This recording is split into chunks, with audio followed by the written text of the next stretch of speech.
310864. Stations your final time cue will be with 15 seconds until airtime.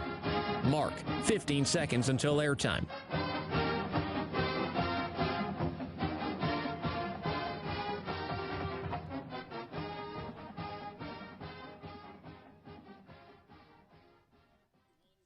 The following is a presentation of Learfield.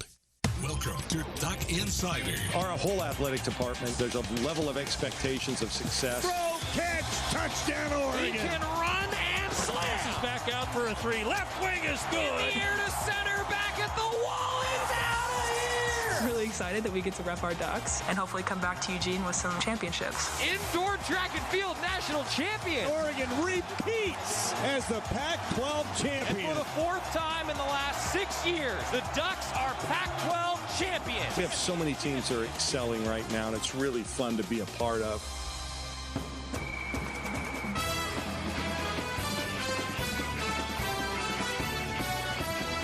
This is Duck Insider on the Oregon Sports Network from Learfield, presented by On Point Community Credit Union. Better banking, local solutions. Live from the Country Financial Studio, here's Joey Mack. A lot of good news around Oregon football today. Practice featured an overtime drill. Verone McKinley made an interception, and then we were just discussing it on the Quack Minute, brought to you by Toyota, that you can find on the Oregon football social media channels. Rob and I were like, man, there's been a lot of tip ball interceptions. There's not a lot of oh, that was just thrown right to a guy wearing a green jersey instead of a white jersey. Defense wears green and offense wears white at practice for the Ducks. And, I think that's a good sign. Quarterbacks are putting it where they want it. And, well, if the defense is making a really nice play, sometimes you just got to tip your cap, right? Those are the sorts of interceptions that in fall camp you want to see, that the defense made a really, really great play.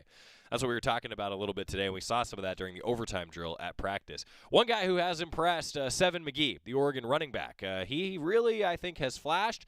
Joe Moorhead today said that he just loves that guy. And the way that he plays with physicality, a lot of good things coming from Joe Moorhead and Seven McGee. We just wrapped up as we go live here in the 1 o'clock hour talking with Seven McGee, Joe Moorhead, and some other offensive players. We'll have those interviews for you either at the end of the show today or on the program for you tomorrow, as we do need to hear from Oregon defensive coordinator Tim DeRuyter. That's on today's show. News around Oregon basketball as well. We'll talk with Jeffrey Basa as well from Oregon football, Braden Swinson, Steve Stevens, Trevin Ma'ai, and then Oregon soccer season officially starts tonight, 7 o'clock, hosting Fresno State. It's at Pape Field, and you can watch on the Oregon live stream. We'll have the broadcast for you. Graeme Abel, he talked with the media this week, and we're going to preview the start of Oregon soccer season with the head coach here in just a little while. Couple good news and notes, though, before we talk basketball and we hear from Tim DeRuyter. The Polynesian College Football Player of the Year watch list released today, and 4 Oregon football players, Popo Amavai, Malasala Amavai Laulu, Mace Funa, and Noah Sewell, have been named to the preseason watch list for the 2021 Polynesian College Football Player of the Year award. That award is presented by the Polynesian Football Hall of Fame, and it's given annually the most outstanding college football player of Polynesian ancestry that epitomizes great ability and integrity. The 2021 watch list is composed of 63 players, 31 different FBS schools, and Oregon is one of 6 schools with at least 4 players on the watch list. Of course, everyone remembers the Ohana jerseys and the connection that Oregon, as a not just program, but really a community here around the University of Oregon, has a lot of connections to that Polynesian culture. And good luck to those 4 guys. I think that there's some guys on that list that have a pretty darn good chance of winning that award. Men's basketball, we already know, will host Arizona State on December 5th and head to Stanford on December 12th for their early season games. But now we've got the full conference pairings. They've been announced. So December 5th and December 12th are the early games for the Ducks. Then the week of December 29th to January 2nd, it's going to be Colorado and Utah that are in town for the Ducks around the New Year's holiday. And don't take this the wrong way, men's basketball, but I kind of hope that I am in Pasadena, California for New Year's Day this year. So let's hope that those games get scheduled for like the 29th and the 2nd. Really space them out. That would be nice. The Ducks will then head to Oregon State. That's going to be the second week of the sort of what I'll call regular season, not the preseason conference games that will take place in early December. So the Beavs will be on the agenda for the Ducks January 5th through 9th. And again, the specific dates and times, TV selections will be announced later on when the TV networks make all of the selections. We will, of course, have the broadcast for you here on the Oregon Sports Network with a pregame show that begins a half an hour before tip-off. We'll talk with Dana Altman on every one of those. Following the trip to Oregon State, the Ducks will then be on the road again at UCLA and USC in what might be the marquee matchups of the schedule for the Ducks. Following that, they're back at home against Washington and Washington State before also hosting Oregon State, then traveling to Colorado and Utah the first week of February.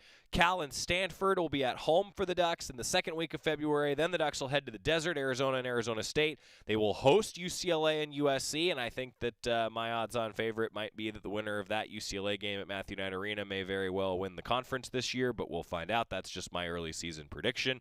And then the Ducks will finish the conference slate at Washington and Washington State. The full conference schedule has been announced by the Pac-12, and if you missed all that or if you want to start writing it down, well, GoDucks.com has you covered.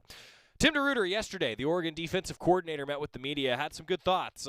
What has stuck out to him so far? What progress has been made for this Duck defense as they are now really through the installation period for both the offense and the defense? And heading into the second scrimmage and the final scrimmage of this year's fall camp on Saturday, Tim DeRuyter met with the media to talk through this Duck defense. So if you don't count kind of game week, if that's its own entity, you're probably about halfway through camp. What do you feel like you've learned so far? Well, we're starting to find out, who we can trust, who's productive, who understands the defense. Guys are doing a much better job with the physicality of the game, understanding the fundamentals. So that's been good. We've got to get much more consistent in our technique and in our communication. But, kind of like you expect halfway through camp, kind of like my voice is, it's a little rough at times, but we're getting progress. Consistency seems like something you're always striving to get.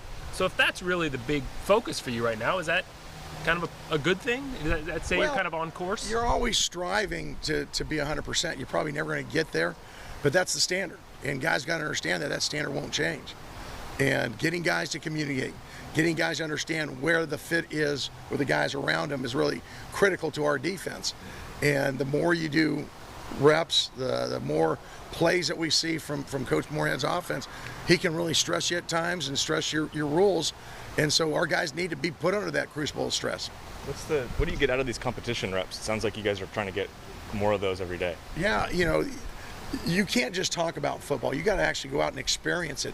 You have to create that pressure situation for them to be able to experience it in practice so that they can go out and execute during a game. If the first time that they have a stressful moment is during a game, we've done something wrong. So Coach Cristobal does a great job of keeping that heat on, putting guys and coaches in pressure situations. Coach Moorhead and I, we won't know the situation during a practice, and we'll go turbo, and Coach will tell us the situation, and you just got to call it off the top of your head. So it's been really good for us coaches as well as for our players to understand in those situations what type of calls they'll be hearing. After the scrimmage, Coach said Braden was one of the players, or maybe the player, who made the most progress. Talk about him a little bit more, and it's transitioned, I think, a little bit positionally for him. Yeah, Braden Swinson came off a really nice spring. His body has changed from last fall. He's leaned down. I think that's really helped his pass rush, and yet he's still been pretty stout in the run game. So, you've got Mace and KT coming back. Adrian's having a nice camp, but Braden's right there where we're always trying to develop depth where there's not much of a drop-off from our ones to our twos to our threes, and he's battling to be a starter for us. And so to have that competition is going to keep everybody sharp. Does he play both sides for you? Or one of the advantages that he has, he's a very bright football player. And so most of our guys, we had at one position this spring, and we're flipping to the other side to develop the depth, to see who can handle both. And then as you get into a season, and you're going to have attrition, who's going to be ready, to play as a next up guy. And Braden can play both positions. In a given week, he'll need to, lock into one, but he's got the physical ability to do both and the mental capacity. How do you like how your twos and threes have developed at that linebacker position, just building that depth there? Same thing, where, it was tough losing Jackson because he was having a nice camp. But again, we're in a next up situation. It's good to see the competition with Drew and Noah and Justin, they're all in a heated competition. And then you've got, the next group of guys. Keith Brown's doing some good things. You got Nate Hukalani has been solid. And now, we're starting to have Jabril take a look at inside as well. So I like our depth. We've got talent there. We just got to get that second group some more reps to get that experience up. For Justin, what stood out the most about him, especially the reviews that we've been hearing over the last couple of weeks have been pretty good as far as his readiness and health? Well, yeah, he looks really good out there. He's running around. He's an explosive football player. He needs reps, like most of our guys that are young. He needs to be put in that experience where he's running around, he's tired, he's got to think, he's got to communicate, he's got to execute, the defense when you're not feeling 100%. And that's what he's got to go through. But when he does, know what he's doing and goes fast, he's noticeable on that field. A lot of the focus has been on Justin, obviously, the linebacker position, but what kind of progress have you seen from Noah this year, this offseason? I think Noah's practicing as good as anybody on our defense right now. And every time we turn that tape on, whether it's guys making strip attempts to take the ball away, whether it's guys pursuing the football, whether it's guys finishing a tackle, he's almost always on the example tape. And I think it's just a really nice testament to him and Coach Wilson getting him to that point. But the intensity with which he practices at really sets a high standard for everybody else and sets that bar where everybody's got to go play at his level. Is there any separation between Triquez and Dante for the other starting spot, or is that pretty knotted up? Yeah, it's competition right now. Coach Cristobal's talked about this. We're in an organization chart at this point. We're not a depth chart. It's just ordering the reps. I like where both of them are. I thought Triquez made some really good strides in the spring. I think with our depth there right now, he's taking advantage of the extra reps in order to get better. His length obviously helps him, and he knows that he's got great competition with Dante being a really talented player. So as coaches, it's fun to see that develop. When you talk about a lot of the mix and match and same as concepts on the edge in particular, does Braden Swinson kind of personify that a lot for you in terms of the Joker and the Sam and the capability of doing, and even DN and 4-eye and all that? Exactly. He's a guy that's got a lot of tools in his tools chest, right? And he's got the mental capacity to handle those things and the physical tools to do it. So a guy like that, you can bounce from 3- and 4-man fronts. If somebody goes down, he can be that next best guy in at whatever position. Does Trevin have some of the same tools? Yeah, he's really come on. Not as explosive at times in the pass rush. We got to continue to develop that there, but he's as stout a run defender as we have at the edge. And I really think he's playing with more confidence, really doing a nice job setting edges, and at times he's doing better in pass rush. Barkin's got targeted quite a bit for obvious reasons, but he got targeted. Go at McKellar, the rookie. But hey, but he got a lot of opportunity. Yeah. What did you see from him in those opportunities? Because it wasn't like he got beat on every time. No, really impressed with his mentality. He's a guy who's fairly laid back, kind of quiet, and so you wonder when you get put, in the spotlight, how are you going to respond? We've got really good receivers and a really good set of quarterbacks that can get the ball out. And to see him make plays last night, and he's been making them all camp. You're not going to make 100%. You never are as a corner. But to be able to bounce back when you do give up a play and not let it get you set back mentally was fun for me to see him make that growth and that development in his game. I know you're never going to rest on your laurels from a scrimmage, but was it satisfying to see that your group play so well against the first-team offense in particular? Well, I was pleased with our guys playing hard and physical. We have a lot of things to correct and a lot of things to clean up. But if we will play hard and fast, we'll give ourselves a chance. And that's what I was pleased with on Saturday.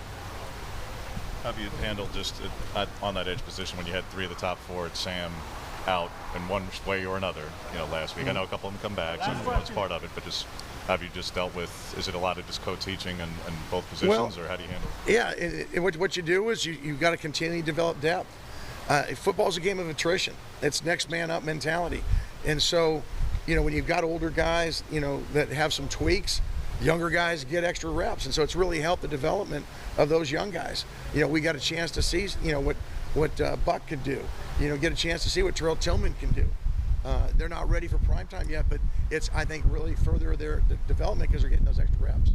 A lot of good names there coming from Tim DeRuyter, the Oregon defensive coordinators. The Ducks have installed the defense, and they're still trying out guys in different spots, as you heard him talking about there. The versatility between guys that can play that edge spot, that traditional Sam linebacker spot, versatility is something that I think you're going to hear a lot about from Coach DeRuyter. He talks all the time about what he calls job swapping. So, for example, if you've got a Mace Funa in there, can Mace Funa maybe do the job of another guy if that other guy is asked to, say, rush the quarterback when you'd think Mace Funa might be rushing the quarterback? That's the kind of versatility that Coach DeRuyter wants. And I'll tell you what, we've seen it at practice. I've seen it at practice a few times with guys doing some things that you go, oh, man, that's a versatile athlete. That's also just a testament to the athletes that are coming into this program right now. When we come back, we're going to hear from some of those versatile guys, including Jeffrey Basa. Get to know the young guy in the secondary next on the Oregon Sports Network from Learfield. Dear Exit Strategy. No matter which Toyota you choose, there's an exit from the ordinary to match. See you soon, Toyota. Visit your local Toyota dealer or Toyota.com today. Toyota. Let's go places. From the weight room to the classroom, on the field and off it, On Point proudly supports University of Oregon athletics because student athletes do so much more than bring us pride on game day. They bring our entire community together in Eugene and all across Oregon. So whether you're watching the game in the stadium, at home, or at your favorite local business, their success makes all of us stronger. On Point Community Credit Union. Join in. OnPointCU.com. Federally insured by NCUA. Equal housing opportunity. Dear Exit Strategy. No matter which Toyota you choose, there's an exit from the ordinary to match. See you soon, Toyota. Visit your local Toyota dealer or Toyota.com today. Toyota. Let's go places. Your daily dose of Oregon athletics. This is Duck Insider from Learfield.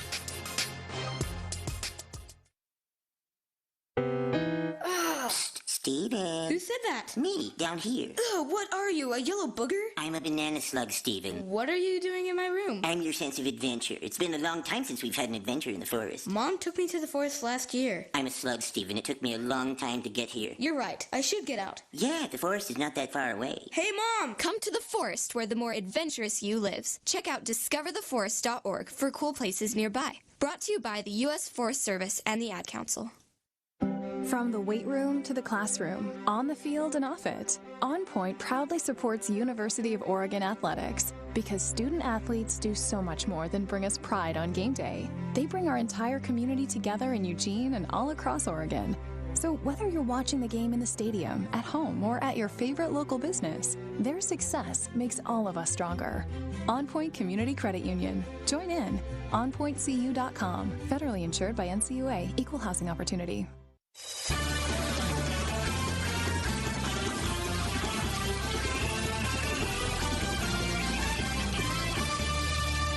Back on Duck Insider, presented by On Point Community Credit Union. I'm Joey Mack. Thanks for being with us. And thanks to our friends at Willamette Valley Cancer Institute and Research Center, bringing you all of our coach interviews this year. Fight like a duck with cancer care you can count on. You just heard a little bit from Tim DeRuyter.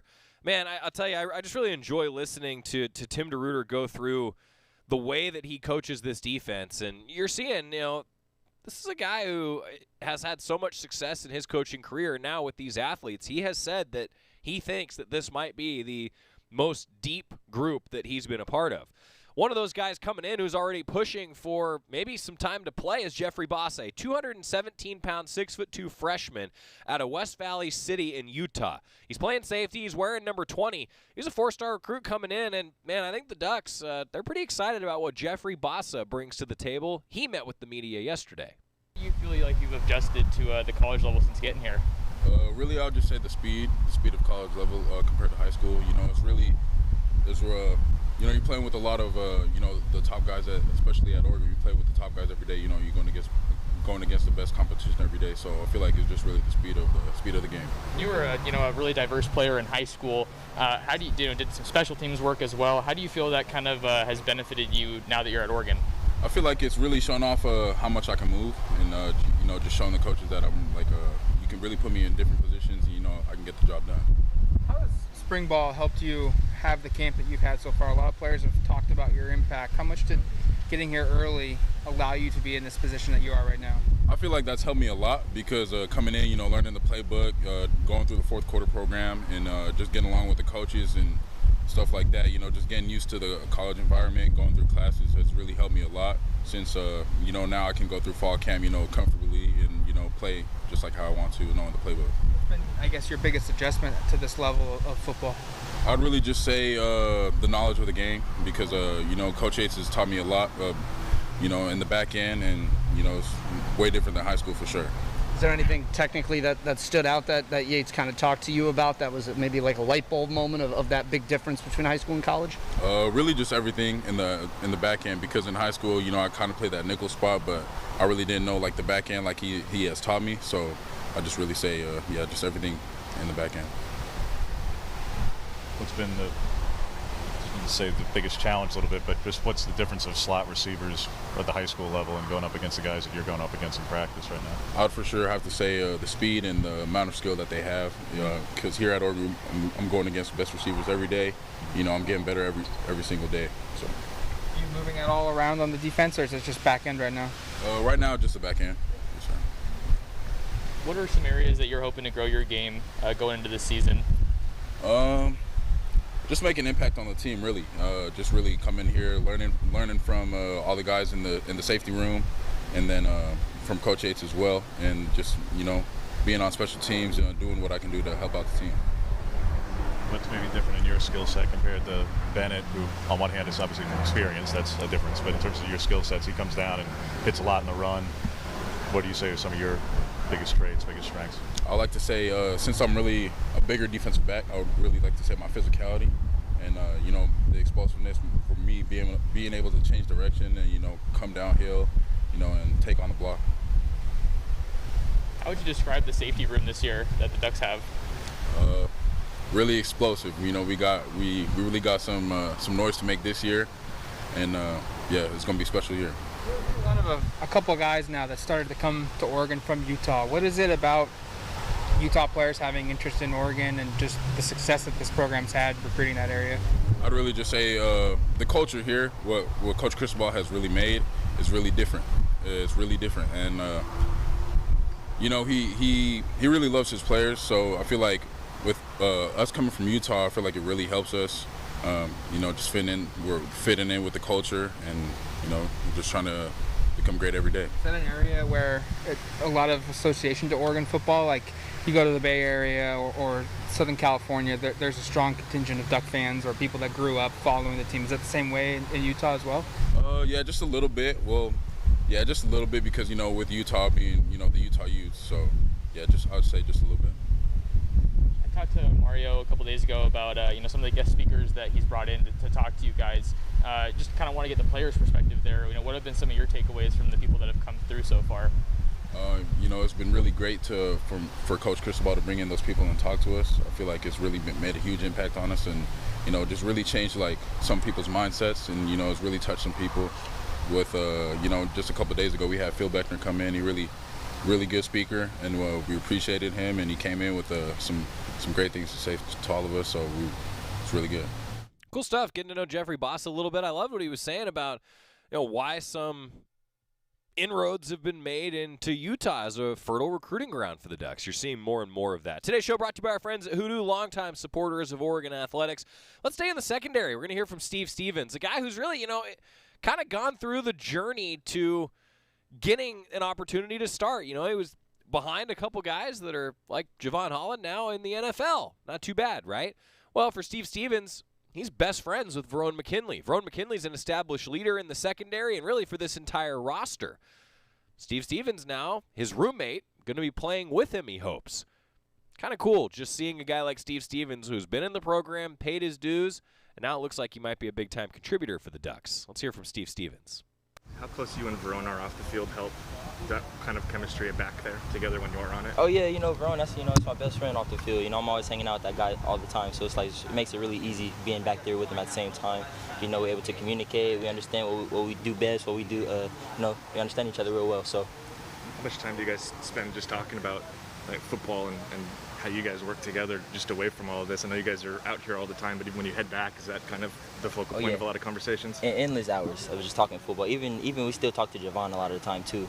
Like I said, we're living together. We watch a lot of NFL, watch a lot of film together. So it's it's a lot of chemistry built there. Good seeing what Javon's doing right now. It looks like he's having an awesome time. Oh yeah, I'm loving it. I'm loving it.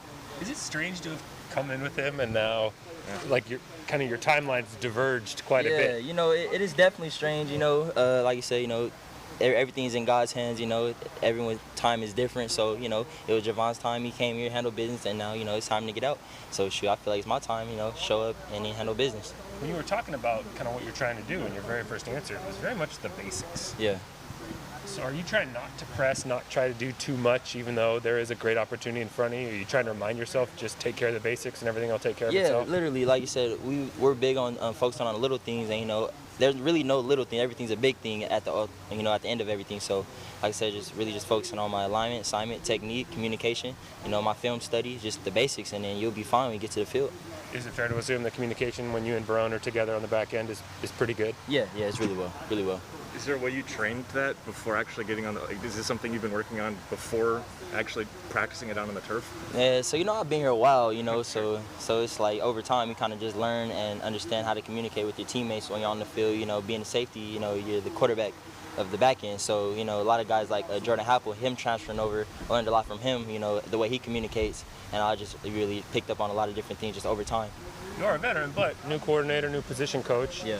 Has this offseason been much different for you? Has there been a lot of new stuff to learn, anything like that? So at the end of the day, like, once you know defense, you know defense. So, you know, it's really just putting different words to different alignments and everything like that, the different techniques you need to play. But at the end of it, it's defense. So, like I said, I've been here for a while, and, you know, just taking it one day at a time, learning the different formations and then different coverages, and just understanding what words go to which coverage and everything like that. So, just like I said, it's cool. On a scrimmage on Saturday, being with the ones, is there a certain level of pride you take with that kind of opportunity? And like you said, you know, you want to be a starter. That's the ultimate goal when you get here. You're coming in as an incoming freshman, you want to start. So, you know, I finally, you know, am at that point. So, like I said, just trying to just stay consistent in my play and then just be productive as much as I can. What have you learned from having to wait? It's different for all the other guys, but you've had to wait a little longer. I think I've said it before, you know, it's a real humbling experience. But like I said, you just don't take any days off. Never, you know, get complacent. You know, like I said, I got guys behind me still trying to take my position. Even though I'm with the ones, like I said, I still feel like I gotta work hard and grind as if I wasn't to. Who are the guys pushing you then? You know, like you know, Jordan Happel, he's playing with the boundary, and he's also playing at the nickel position. You know, like I said, Scoop as well. You know, he's out there making plays as well. So, you know, like I said, just there was a different guy just pushing me, make sure I'm setting that tone and you know, being that example. Does Scoop remind you of anybody? I was talking to Vrone last week, and it seemed like there were some. He reminds him of a couple guys who've come through here in terms of his play style. You know, I'm not really sure as far as that aspect, but I just know the dude just has an eye for the football. You know, he runs to the ball, he makes plays. I'm saying he's really productive. So. You and Javon obviously are on different paths, but do you feel like you can still get to the same destination? Oh, for sure. For sure. Like I said, everyone's time is different, you know. And like I said, just once your time comes, you got to take full advantage. Like you said, this college game is really a developing sport, so it takes time to develop for different guys, some guys sooner than others. So. That's pretty cool hearing from Steve Stevens and just his journey. And what I love is he's just talking about being consistent, right? I mean, that's what it all comes down to for Steve Stevens. And he's still good friends with Javon Holland, seeing when he's doing it. Seems like every day I see that from a Dolphins practice that Javon Holland's just intercepting a ball. That's just kind of what he does, isn't it? We're going to talk a little bit more with the Duck defense. Braden Swinson, a guy who's really versatile. You heard Coach DeRuyter talking about it. Are you seeing a theme here today on Duck Insider? Versatility. We'll get a quick timeout. When we come back, Braden Swinson going to talk with a versatile guy on this Oregon roster on the Oregon Sports Network from Learfield. After 2 years of construction, my wife and I finally moved into our dream home. So when a bathtub fixture broke, causing major water damage, I was glad we had the home insurance protection we needed. How do you know your home is protected? Talk to a Country Financial rep like me, Nick Simon. We can help you understand your options and select coverages to meet your needs. Then if something happens to your home, you won't have any surprises. Need the right coverage for your home but not sure where to start? Visit TakeSimpleSteps.com or contact a local Country representative. From the weight room to the classroom, on the field and off it, On Point proudly supports University of Oregon athletics because student athletes do so much more than bring us pride on game day. They bring our entire community together in Eugene and all across Oregon. So whether you're watching the game in the stadium, at home, or at your favorite local business, their success makes all of us stronger. On Point Community Credit Union. Join in. OnPointCU.com. Federally insured by NCUA. Equal housing opportunity. You're listening to Duck Insider. Duck Insider on the Oregon Sports Network from Learfield. America, your children have an amazing superpower. That's right. They can help save lives by simply washing their hands. Just 20 seconds of thorough hand washing after they've coughed or sneezed or been outside can help fight against the dastardly spread of germs. Armed with only soap and water and hands, your superhero can protect you, your family, and everyone out there in America land. Amazing! Find out more at coronavirus.gov. A message from the CDC and the Ad Council. Watch out! You got me! The galaxy is safe once again. In the pretend universe, kids play with pretend guns. In the real world, it's up to us to make sure they don't get their hands on a real gun. If you have a gun in the house, keep it locked, unloaded, and stored separately from ammunition. Safe gun storage saves lives. Learn how to make your home safer at endfamilyfire.org. That's endfamilyfire.org. Brought to you by End Family Fire, Brady, and the Ad Council.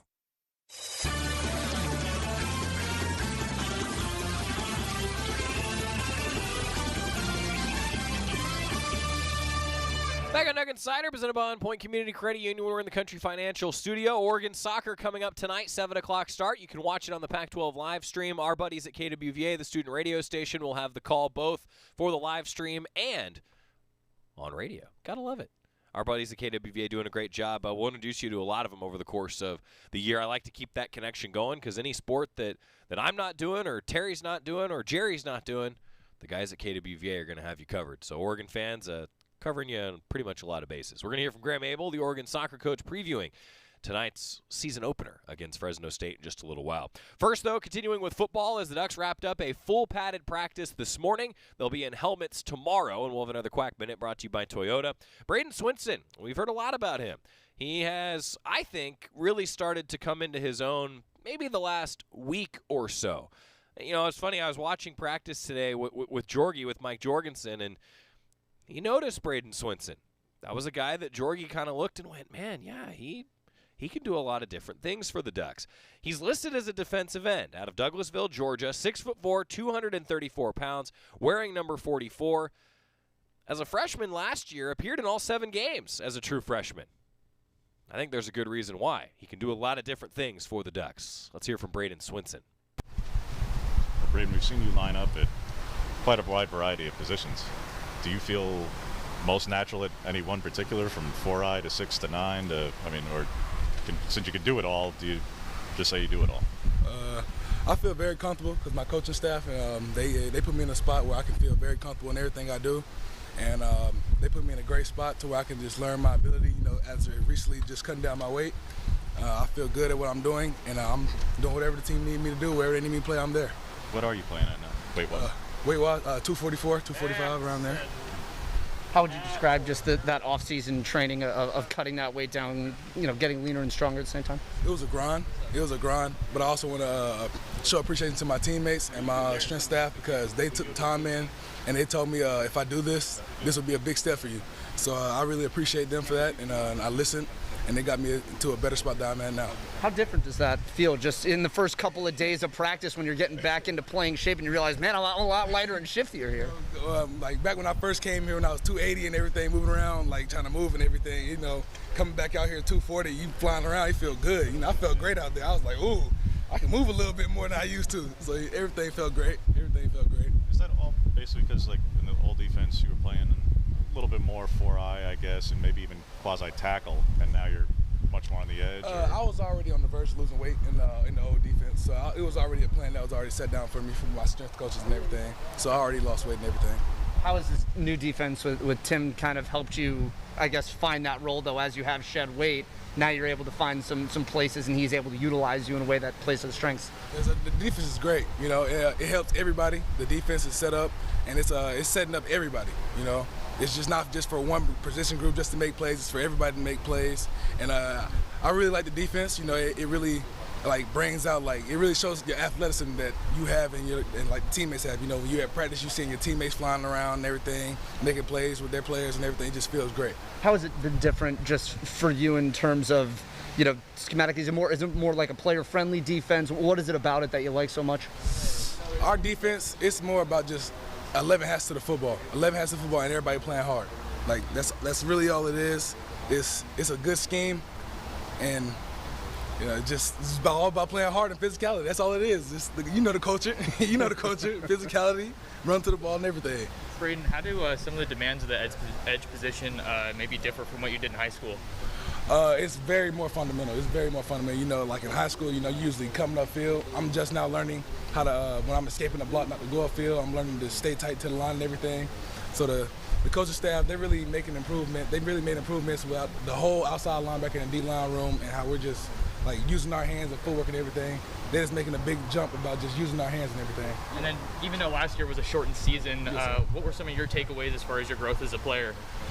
I'll say as a growth as a player, I had great teammates in front of me. I had Mace Funa and Kayvon Thibodeau that helped me out a lot. They really took the time out their own days to just work on my footwork, technique, and everything, and they helped me out so much, and I really thank them for that. Do you like the 2-point stance or the 3-point stance more?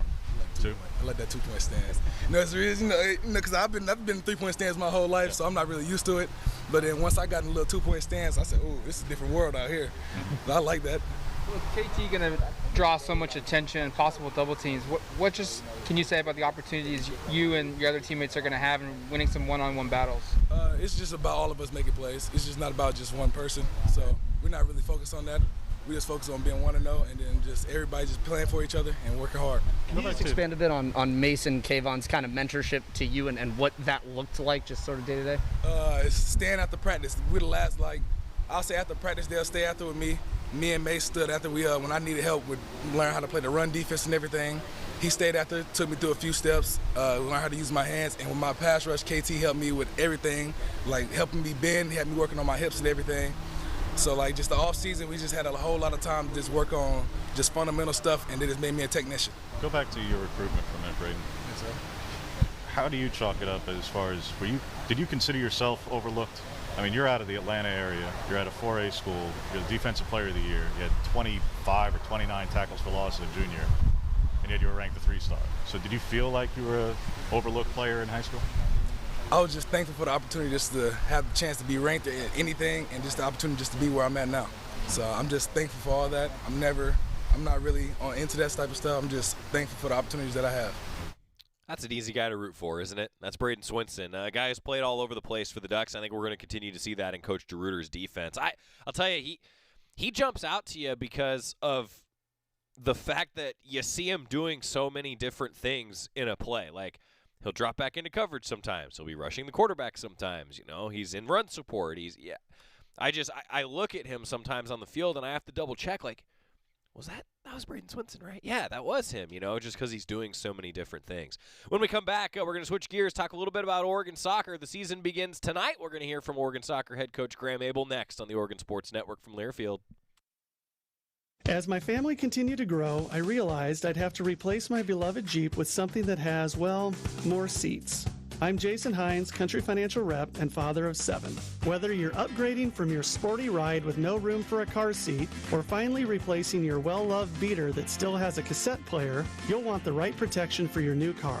Work with a Country Financial Rep like me and get the protection you need at a price you can afford.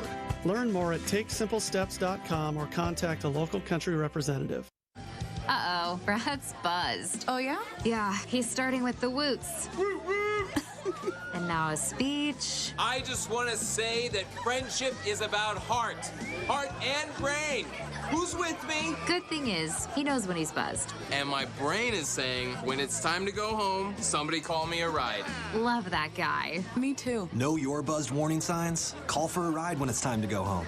Buzz driving is drunk driving. A message from NHTSA and the Ad Council.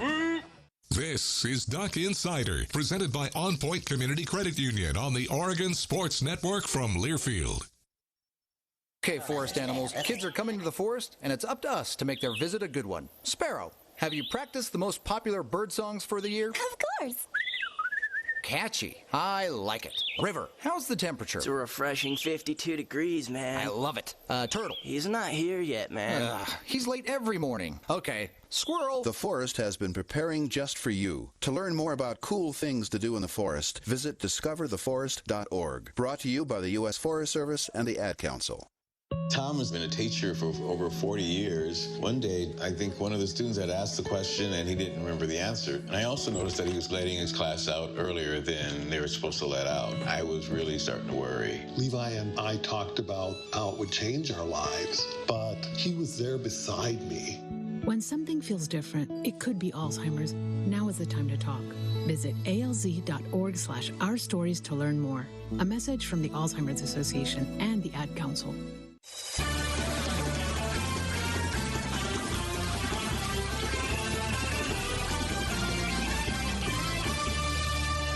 Oregon football will scrimmage coming up on Saturday. We'll have a Quack Minute for you and a practice report on GoDucks.com. Looking forward to that scrimmage, big evaluation day for the Ducks as fall camp continues ahead of that September 4th opener, 11 a.m. kickoff against Fresno State. And speaking of Fresno State, Oregon soccer hosts Fresno State tonight. It'll be a 7 o'clock start. The Ducks at Pape Field on the Oregon live stream, and our buddies at KWVA will have the call on the radio side as well. I'm looking forward to it. Graeme Abel's team won 2-0 over Corbin in their debut in an exhibition game last Friday, but this is the first one that counts. What the Ducks will look like, it's actually what I'm curious about from a personnel standpoint. How many players deep is this roster going to go in terms of substitutions for Graeme Abel's team? That's something to watch tonight at 7 o'clock at Pape Field. And speaking of Graeme Abel, the Oregon soccer head coach previewed the start of the season as the Oregon athletics season officially kicks off tonight. Here's Graeme Abel. Going into last season, you had to compensate for the fact that it might have, it'd been months and months and months and months and your team had been together and adjust practice plans, things like that. Given that you just played a season in the spring, kind of the same, different challenge, but similar challenge, have you had to kind of compensate for that in off-season training and preparation for this season? Yeah, we got with our sports science guys, looked at, with our medical team, looked at where people were at in terms of injuries they picked up last season and things like that. So we planned it all out. Everyone was on an individualised plan with the idea to bring them back and peaking for this game that we've got coming up here against Fresno. So our medical team, performance team did an outstanding job of setting us up for success. Did it feel much different than a normal preseason then? It felt strange. I was telling Lisa Peterson, it's my first true collegiate preseason since 2014. So it felt very different from the spring. The spring, it was still unknown. I mean, our game's going to go ahead, what happens if games get cancelled and things like that. So it's felt different, but it's been really enjoyable. I know you said too, you thought maybe there were some things you had to compensate and adjust for last year that you might carry forward. Yeah. Has that proven to be the case? There are one or two things that, what are some things that have carried forward? Some of the teaching and how we've done some of that stuff, some of the different exercises, how we spaced players out, that really helped us once we got into games last year. So we've continued with some of those exercises, and their exercises are student athletes know now, and they know that they're effective. At least for Leah, and not just her, but a lot of your other freshmen, I mean, they didn't really have a reference point of what a normal college soccer season looked like. Does it appear different when they're out there, just of what normal is to them now, and that they maybe feel a little bit more comfortable with all this? Yeah, I mean, we don't have a hierarchy here in terms of freshmen, sophomores, juniors, seniors, so we treat everyone the same, and, we obviously know that some of our student athletes need more guidance, but we do it across the board with everyone and try and keep everyone on the same page. What was the conversation you had with her specifically after the season she had as a freshman, kind of where to take that and utilizing your goalkeeping expertise, where to go from there? Yeah, I think we looked at, the areas where we conceded goals, in terms of some of those pieces, with some of the set pieces, a few little technical things here and there. And we just had conversations about where she could start to evolve. Physically, she's done a great job again in terms of making sure that part of her game is improved as well. So she's done a great job, and now, she has a different challenge now with Maddie Goldberg coming in, who's a really good goalkeeper within her own right. So it's going to be a good competition between those two over the next 4 years. Anna Winter getting some time in the back line in the exhibition. I mean, is that somebody who is going to contend for real minutes there in the back to start the season? Yeah. Both Anna and Alicia, they've both played in the back line, and they've done really, really well. We've looked at Megan Rucker across the back line as well. So we feel at least this season we have more depth across that back line for sure. Anna said coming across pond, she feels like things are a lot quicker. Is that normal for somebody making that transition, or does that reflect how you want to play specifically? No, it's the American game in general. I mean, that's why we're so successful at the international level. I think the speed and the if you look at our professional league, it's a completely different, ball game compared to anywhere else across the world. And you look at the pace and power of the national teams, that's the exact same thing, and it translates from the collegiate game. And the collegiate game is just fast, it's athletic, good technical players obviously, but it's just a different pace than what she's been used to. She'll be fine, she'll adjust. I mean, she's playing against really good athletes here every single day, and that helps. In the exhibition, Lexi came off. It looked like she had picked up a head knock or anything like that. Is there an update on her status? She's day to day. Our medical staff are taking care of her, and so we'll assess her as it goes day to day. Was it a concussion or was it? She went into protocol yet, so Brian and Doc are taking care of that one for us.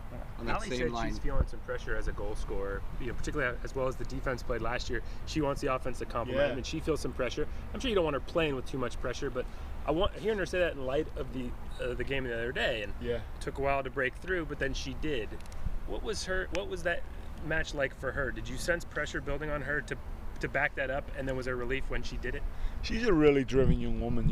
Academically she's off the charts. So I think she'll put pressure on herself no matter what she does in life. So it's no, we don't put any pressure on them. We know that if we do certain things within a game from a performance standpoint, then we'll get the results that we need. Do you have an update on Harrington? Is she ready to play right now? She's close. She's probably a week or two out, but she's pretty close. I mean, if you asked her, I think she got cleared by the doctors and was ready to play a week later. So it's we're just making sure that we're taking care of Callan. She's someone who has got a huge future here in the long term, and so we want to make sure we take care of her in that long term as well. Was that a knee for her? No, I thought so. That front line of Jordan and Allie just seems like it's poised to do some pretty good things this year, and both of them mentioned that because they've been able to go out to dinner, go do things off the field, now that some of the restrictions are lifted, that chemistry has just improved a lot more going out onto the field to play. I mean, have you seen that, especially from your frontline players, just that comfortability kind of growing? Yeah, across the entire group, we did our first ever team building activity. We took them out to the lake over, I think it was Loon Lake. We took them to at the start of pre-season. That was the first time we'd done it with the entire group, and so it's been good. It's been great just to get them together. In the fall, in the spring, it was all about them eating meals in their rooms just with their roommate. It was about no team meetings. If we did have a team meeting, we were in such a big room that it just didn't really have that vibe to it and stuff. So we've tried to let that piece happen organically. I'm not a big fan of forced team building activities, so we've kind of let it happen organically, and they've done a good job with it. But we've got firepower across all of our players in the front line. In the midfield with Zoe, with Shaw, with Kess, Lexi, Ali Cook, Eden. I mean, they've all scored goals for us, so it's our job to continue to put them in positions where they can be successful. I'd imagine that because there hasn't been much time between the spring season and this, marked jumps in improvement for players probably might not be the same as it would be from, one fall season to another. Yeah. But even still, is there anybody that you've seen come out here in the preseason where you're like, wow, they've made some semblance of a jump from where they were in say, March, April to where they are now going into this year? Yeah, Maya Hahn had done an exceptional job. We challenged Maya. She didn't play much at all last season. We challenged Maya from the physical side of things to say, hey, listen, where can you get yourself to? She's gone away and worked incredibly hard. Lexi Romero came back. I think she had opportunities to score. We need her to get that first goal, and then she'll be flying. But she, making the jump from Mount West to the Pac-12 it's a big jump, and so she had worked hard physically as well. Leah Freeman's continued her development. Megan Rooker's done an incredible job with her development. Mia Palmer's continued to get stronger, technically on the ball, making good decisions. So I could pick up virtually our entire roster in terms of that's the type of environment that we have to keep moving forward. As Mario would say, keeping the foot down on the gas. So you've talked about physicality since you got here. You got a test in that regard the other night. Yeah. How do you think your team responded, and did you feel like you've seen progress since you got here of being able to have more of a presence? For sure. It's part of that comes from the physical side of things in terms of the fitness side, that you've got to be able to get close to teams in order to be able to have the physical side of things. I think we led the Pac-12 in fouls last year, which I don't want to become that type of team, but it tells us that we're competitive within games and that we're close within games. And so, yeah, we need to continue to be able to put pressure on opponents for sure. You guys played so many close matches last year, and while I'm sure it must be nice to get a 3-4-0 win every once in a while, knowing that your team can be composed and grind out those tough situations, how do you see that carrying into this year? It gives you a certain amount of experience, it really does, game management things, when you're up 2-0, at Oregon State, and what do you do in the last 20 minutes? You keep running, or do you've got a game the next weekend, can you manage the game, can you slow the game down? And so they've done a really good job with that piece, and that's a hard thing to do in terms of the maturity piece of that. We've jumped on board in terms of that game management really well. Now that you've had this first year, I think there were some teams that you maybe caught by surprise in your first season. I think about that Stanford game out here in the rain. Pac-12 teams are going to know what Graeme Abel's Ducks kind of look like now a little bit. What do you do to keep things fresh and to also up that mental game of knowing that this might not be the no one knows who we are and what we're bringing. They know what the commodity is at this point.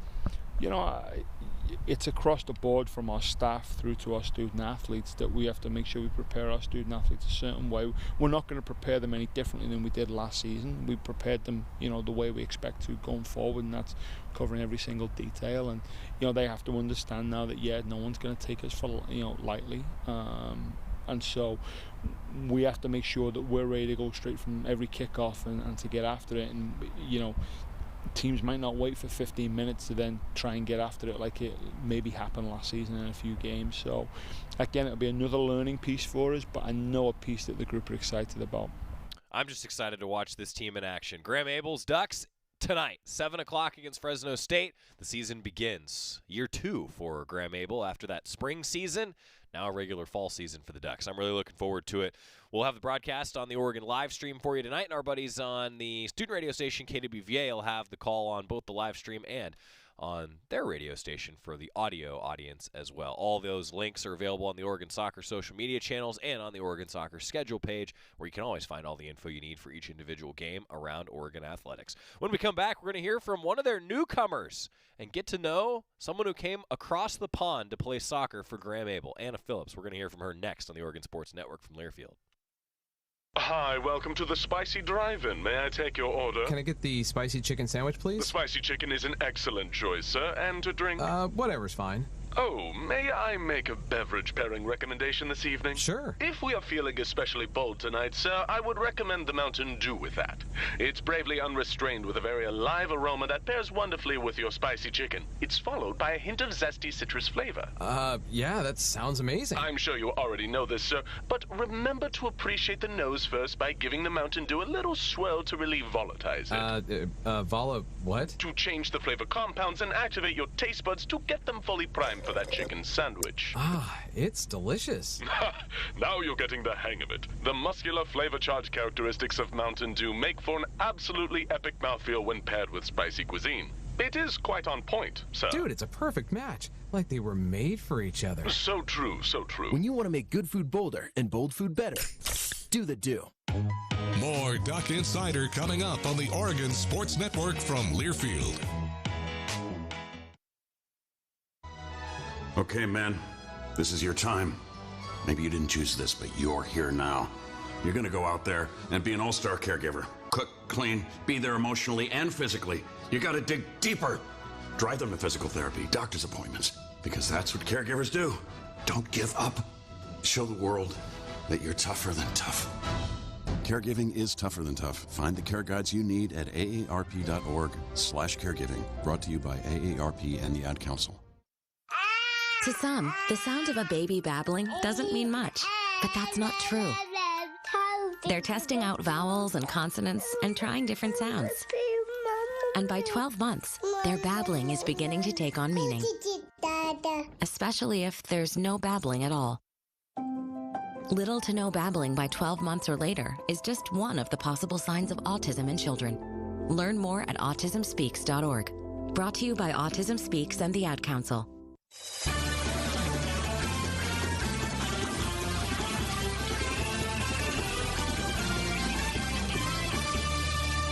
Back on Duck Insider, presented by On Point Community Credit Union. I'm Joey Mack in the Country Financial Studio. The Women's Sports Schedule Spotlight, Oregon Soccer. Tonight, 7 o'clock on the Oregon live stream. The Ducks will kick off their season. And let's hear from Anna Phillips. She's new in town new in the country, quite literally, for the Ducks. She came over to play for Graeme Abel after playing in England, and we got to know her a little bit. Why did she make that decision? And she's going to compete, playing a lot of defense for the Ducks. She's going to be on that back line. I think that you're probably going to see her there tonight. Here's Anna Phillips. Thoughts of your first fall with the team? I've really enjoyed it. I think the team's been very welcoming. They've been really open. The game's a lot quicker over here, but I'm getting used to it, and like the training, I'm improving day on day, and I'm really enjoying it. What's been the biggest, I guess, change in terms of the style of play over here and just how your teammates play compared to what you've seen in the past? The plays are a lot quicker, so like the forwards and things, so you've got to play a lot quicker with your feet and like know where your next ball's going. But when you do it like more often, like every day, you just get used to it really. Are you Liverpudlian too, like Graeme? No, I'm from Manchester. Oh, I was going to say. Pretty close though. I was going to say accents sounded somewhat similar. So how did your recruitment kind of start with him? Well, one of my old coaches got me in contact because he came over to the States like a few years ago. So he got me in contact, and then from there I was just like talking with Graeme, like watching the team play, things like that. And I really like the style of play and the setup over here. So I was really looking forward to get out of here. Why come and do college soccer as opposed to trying to go in the pro ranks over there? Well, it's getting a lot more difficult to get into the pro league. So I was hoping like to come over here, play, build up my minutes, like play for the next 4 years, like building up my technical ability, physical ability, and then when hopefully if I go back or even stay out here, I can go pro after the 4 years. What have you learned from some of the upperclassmen here so far? I've learned just to be open and learn from each other's mistakes, because if someone, make sure that you're always listening in training, because if someone else makes a mistake, it might help you in your game. So come on. Any cultural changes? The food's a lot different over here. I mean, I've not had as many home-cooked meals as I'd but I've just got to get used to the food and the different styles over here. Better or worse food? Just different, I'd say. That was a very political answer from Anna Phillips, and I appreciated that. How about that? I mean, a heck of a story. And look, that's a name, Duck fans, that you should know. She played a lot in the exhibition against Corbin. She's going to probably, I would suspect, play a lot tonight. Now, one thing that you'll find in all of our conversations, we'll talk with Graeme Abel, the Oregon soccer head coach, every Monday on Duck Insider. One thing that you'll find in our conversations with Graeme Abel is he's never going to highlight an individual a whole lot. He really believes in team first, team first, team first. So that's what I'm here to tell you. That's what I'm here for, right? I think Anna Phillips is going to be a real player for this team, and I think that the Ducks are going to be pretty lethal. They led the conference last year in goals allowed per match. So they were, lights out defensively. Now the key is they need to translate that into some offense. And particularly last year, one thing that always stuck out to me, they lost a lot of one goal, and they had a couple opportunities where they didn't convert. They had a couple draws in there. It's one of those things where maybe 3-4 more goals over the course of a season, your aggregate scoring, that might result in a few more wins for this Oregon soccer team. I think that's going to be the key to the season this year. 7 o'clock tonight, Oregon soccer season kicks off on the Oregon live stream. I'm going to be watching that tonight. See you tomorrow. It's 4 a.m., Monday, and you're literally sucking baby snot through a tube because she's congested. Man, that's love. And if you love her that much, love her enough to make sure she's buckled in the right car seat. To make sure your child's in the right seat for their age and size, visit nhtsa.gov/the right seat. Show them you love them. Keep them safe. Visit nhtsa.gov/the right seat. Brought to you by the National